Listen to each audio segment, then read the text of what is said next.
Hello दोस्तों, स्वागत है आपका यूट्यूब जगत में। दोस्तों, इस वीडियो में देखने वाले हैं हम विद्युत बल रेखा है, जिसको हम क्या कहते हैं, क्षेत्र रेखा भी कहते हैं।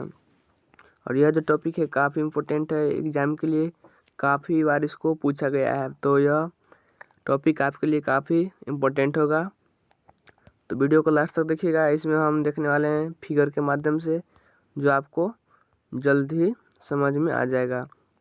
और रटने का प्रयास नहीं करेंगे, सिर्फ समझने का प्रयास करेंगे, जिसके कारण आप कभी भी कहीं भी इसके बारे में लिख सकते हैं। तो चलिए स्टार्ट करते हैं। इसका पहला डिफिनीशन देख लेते हैं। विद्युत बल रेखा या क्षेत्र रेखा, इसको हम बल रेखा भी कहते हैं या क्षेत्र रेखा भी कहते हैं। तो इसका डिफिनीशन में कहता है, विद्युत क्षेत्र में स्वतंत्रता पूर्वक छोड़ा गया धन परिक्षण आवेश जिस मार्ग का अनुसरण करती है उसे विद्युत बल रेखा या क्षेत्र रेखा कहते हैं।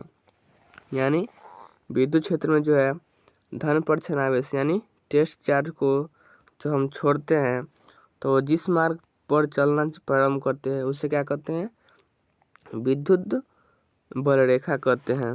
जैसे इस पिक्चर में यहाँ पर, नहीं तो यहाँ पर देख सकते हैं,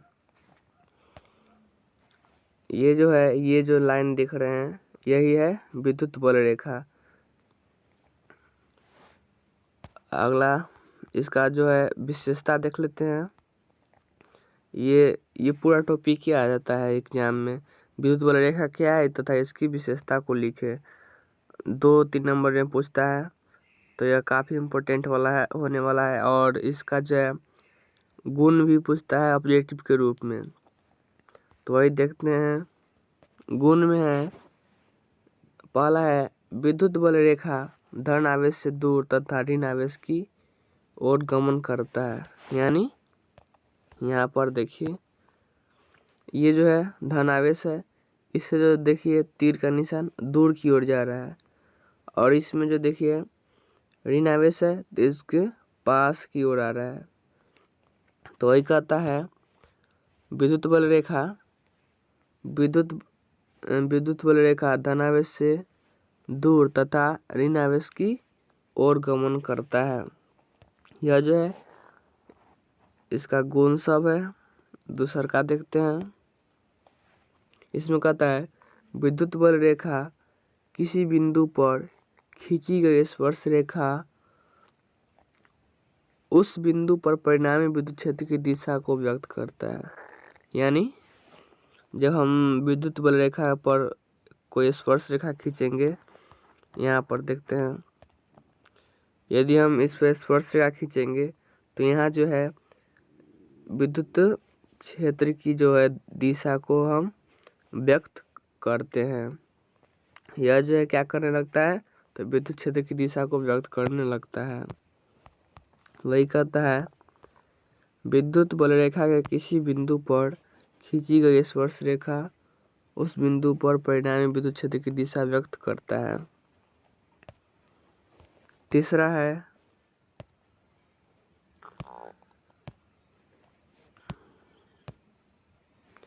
विद्युत बल रेखा कभी भी एक दूसरे को नहीं काटती है। यह काफी इम्पोर्टेंट पॉइंट है। तो विद्युत बल रेखा कभी भी एक दूसरे को नहीं काटती है, क्योंकि यह काटती है तो कटान बिंदु पर अलग अलग 2 स्पर्श रेखाएं खींची जाएगी, जो अलग अलग विद्युत क्षेत्र की दिशा निर्देश करेगी, जो कभी संभव नहीं है। यानी क्या कहता है, विद्युत बल रेखा कभी भी एक दूसरे को नहीं काटती है। यहाँ पर देख लेते हैं,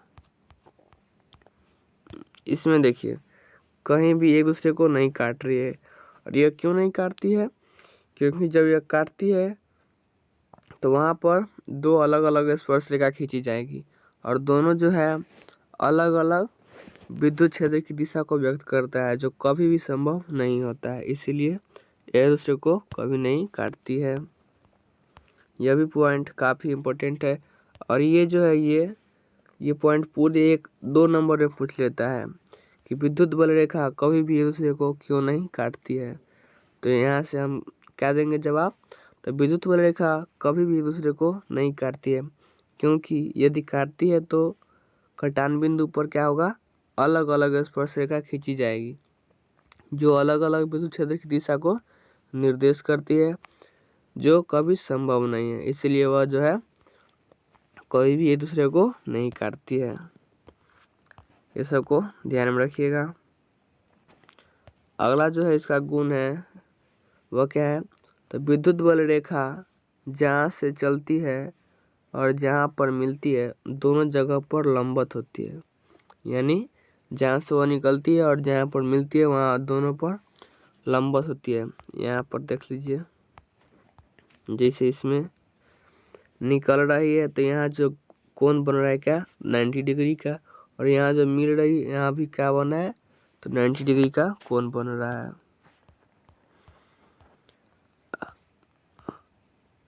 अगला जो है क्या है, विद्युत बल रेखा खुले वक्र के रूप में होती है क्योंकि यह धनावेश से चलकर ऋणावेश पर समाप्त हो जाता है। क्या होता है, तो धनावेश से चलकर ऋणावेश पर समाप्त हो जाता है। जैसे कि इसमें देख रहा है, ये धनावेश से चला और ऋणावेश पर समाप्त हो गया, ये भी धनावेश पे चला और ऋणावेश पर समाप्त हो गया। तो वही कहता है विद्युत बल रेखा जो होता है यह जो खुले वक्र के रूप में होती है, और यह क्या होता है, तो धनावेश से चलकर ऋणावेश पर समाप्त हो जाता है। तो यह था विद्युत बल रेखा के बारे में, और इससे पहले भंवर धारा के बारे में मिल चुका है वीडियो, उसको भी देख लीजिए, काफ़ी आसान भाषा में है वो भी बनाया हुआ, तो समझने में कोई भी दिक्कत नहीं होने वाला है।